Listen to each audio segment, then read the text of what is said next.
Bienvenue au pays de la démesure, il suffit de regarder la taille des remorques de transport de chevaux pour s'en rendre compte.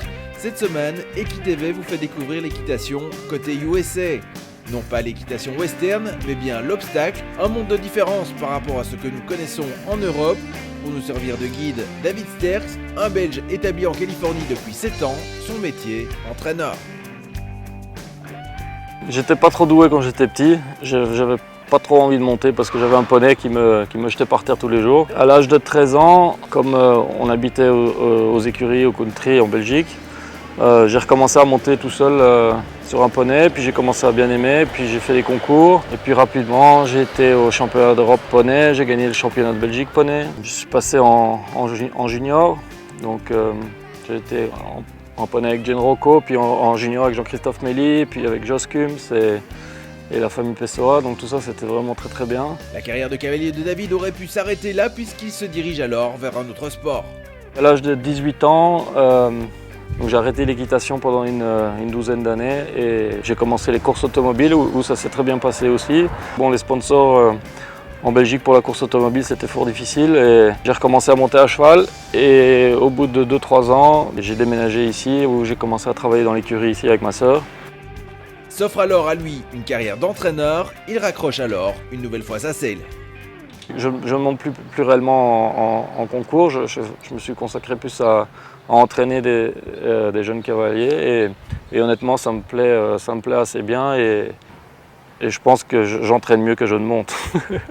Pour les cavaliers américains, l'entraîneur est un élément primordial, pour ne pas dire indispensable. Leur entraîneur, c'est quasiment comme un coach. J'ai pas un cavalier ici qui est rentré dans une piste sans que je sois là, quoi. Donc c'est très différent en Europe, où en Europe on monte on s'entraîne avec notre entraîneur, mais il m'arrivait souvent en étant jeune que j'allais au concours et que j'avais pas d'entraîneur. C'était différent d'ici. Ici, il n'y a aucun de mes cavaliers qui a vraiment un jour rentré dans une piste sans que je sois là. Je ne pense pas que ce soit arrivé en 7 ans. Donc, ça les rassure et puis en plus de ça, ça nous implique plus aussi en tant qu'entraîneur. On connaît mieux le cavalier, on connaît mieux ce qui se passe, on sait mieux ce qui se passe, on voit ce qui se passe. Maintenant, d'un autre côté, c'est sûr que quand on est livré à soi-même, c'est aussi une bonne école. C'est plus dur, mais c'est important de pouvoir se débrouiller seul aussi. Autre différence de taille, le coût de l'équitation. Monter en Californie n'est pas vraiment à la portée de tous. Pour s'en rendre compte, direction Flint Ridge, 15 miles au nord de Los Angeles pour un concours régional.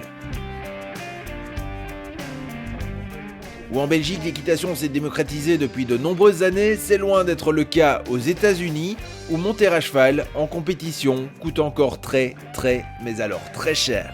La classe de gens qui vont monter à cheval, c'est une classe assez élevée parce que ça coûte tellement cher que malheureusement c'est difficile pour les classes moyennes de pouvoir monter à cheval. Bon, il y a toujours des moyens, mais c'est pas comme en Europe où on peut aller faire un concours et s'inscrire pour 15 €, 20 €. Ici, une inscription par cheval, on est presque à 1000 $ par cheval. Et c'est tous les week-ends comme ça. Quand on a 1 ou 2 chevaux, ça va vite. Il n'est en effet pas rare de devoir dépenser à ce niveau 20 à 30 000 $ par mois pour monter. À ce tarif, les gens veulent en avoir pour leur argent, dès lors les week-ends de concours sont plutôt chargés. Avec une moyenne de 15 élèves à suivre sur des concours comme à Flint Ridge, David n'a pas vraiment le temps de s'ennuyer. Ce sont des concours de plusieurs jours, donc on est ici à partir du mercredi en général jusqu'au dimanche. On a leur propre petit stand et leur petit setup où les cavaliers peuvent se retrouver pendant les concours. Et ils font beaucoup plus d'épreuves ici que ce qu'on fait en Europe. Les cavaliers font 1 à 2 épreuves par cheval par jour pendant 4 jours, ce que je trouve être de trop, mais bon, c'est comme ça qu'ils le font ici. C'est une culture qui est complètement différente autour du cheval. Ils ont des très bons chevaux, ils ont des bons entraîneurs, ils ont des super concours, ils ont des bonnes primes d'argent à gagner.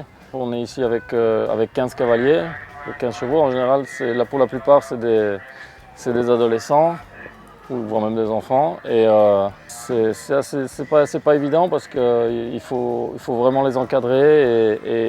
Et s'ils ne sont pas encadrés, ils sont perdus. Mais bon, c'est 15 chevaux et il y a plusieurs pistes. Et c'est dans une fourchette d'heures qui est assez limitée, donc de la matinée au milieu de la fin d'après-midi.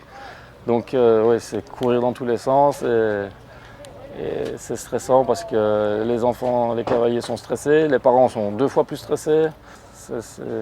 énormément de text messages, de coups de téléphone et d'organisation. Et c'est normal, certaines personnes, ils ne connaissent pas le déroulement, donc ils sont stressés, ils posent 10 fois la même question, ou ils posent une question qui ne sert à rien, mais bon, c'est comme ça. J'ai jamais compté combien de textes je reçois sur un concours, mais je pense que ça doit être près de 100 par jour. Le métier a parfois d'autres aspects nettement plus agréables. À Los Angeles, les stars ne sont jamais loin et David a souvent l'occasion de les côtoyer, voire même de travailler avec. Les gens qu'on rencontre, on voit de tout, de la rockstar aux athlètes sportifs, aux chanteurs, à l'avocat, aux cow-boys. Il y a 3 semaines, on a travaillé avec Catherine Eagle, donc pour le nouveau film qui va sortir qui s'appelle Unforgettable. Donc je l'ai entraînée et on a une de nos cavalières qui a fait sa doublure pour le film. Et oui, on rencontre des gens assez sympas et pour ça c'est super. De 1, il y a 7 ans, le nombre d'élèves de David dépasse aujourd'hui la quarantaine. Il faut dire que dans le business de l'équitation aux États-Unis, avoir un passeport belge est la meilleure carte de visite. Dans le milieu des chevaux, ils connaissent mieux la Belgique qu'ils connaissent l'Europe. Donc ils savent ce qu'est la Belgique. Oui, ils vont tous à un moment donné ou un autre en Belgique. C'est connu pour être une bonne source de bons chevaux et de bons entraîneurs, de bons cavaliers et de bons concours.